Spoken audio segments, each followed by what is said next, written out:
Well, the flooding in Moose Lake is being called the worst in town history. Officials there have declared a state of emergency. The Moose Horn River at Moosehead Lake is still slowly rising and isn't expected to crest until sometime overnight. The main street into town is underwater, and the police chief there has stopped all travel. At least 50 homes are flooded, and sewage began to back up into the houses when the city's main pump failed this afternoon. We've never seen it like this before in 47 years. And it's just starting to go in our basement right now. It's we got pumps going, and I mean, I don't know what we can do. There's nothing anybody can do for what's happening right now. The police chief said with the pump failure, he is especially worried about the nearby prison and sex offender facility, which houses 1,700 inmates. New backup pumps arrived about an hour ago or so, and they're holding the problem steady, at least for right now. Duluth Mayor Don Ness says damage to the city's infrastructure could be as much as $80 million. And that doesn't include damage to homes in the city or surrounding communities. Governor Mark Dayton was in flood-ravaged Duluth today, touring the devastation. Authorities are still assessing the damage, but the governor is already pledging state help. KARE 11's Jay Olstead is in Duluth tonight with more on what evacuees are returning home to. Jay? Yeah, Randy, unfortunately, some of those evacuees may be coming home to damage like this you see here. This is actually in Duluth, and you notice this roadway is just completely washed away. Unfortunately, this is pretty typical of what you'll see in the city, but believe it or not, people here are some of the lucky ones.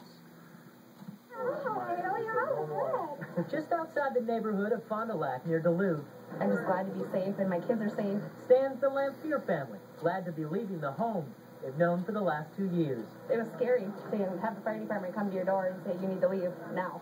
What Nicole left was a home severely damaged, along with the neighborhood, which is a shell of itself. There's cars tipped over, cars floating down the street.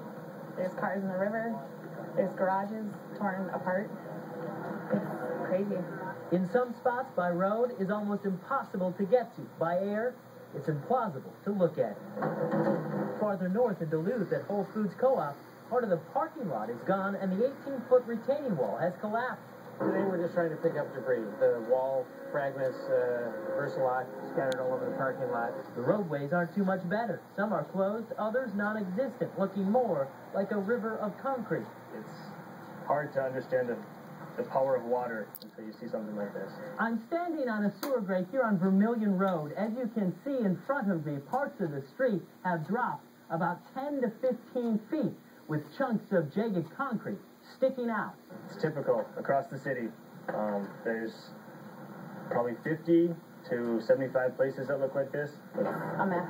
Back near Fond du Lac, all Nicole and her family have are their bags and each other, and they're grateful for that. And there's people that are down there that don't have a home, don't have cars, don't have nothing.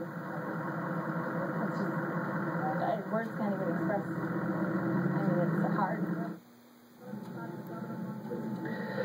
Now, she will be staying with family. I'm told about 100 people from the Fond du Lac area, though, actually are staying in area shelters. A total of nearly 300 people so far have been evacuated from the Duluth area because of these strong storms and, of course, floods that followed. Guys? Well, you know as well as I do from being up there yesterday at the zoo in Duluth how that water is just so powerful. Those pictures behind you are completely amazing. They are. And they look almost overwhelming. Any idea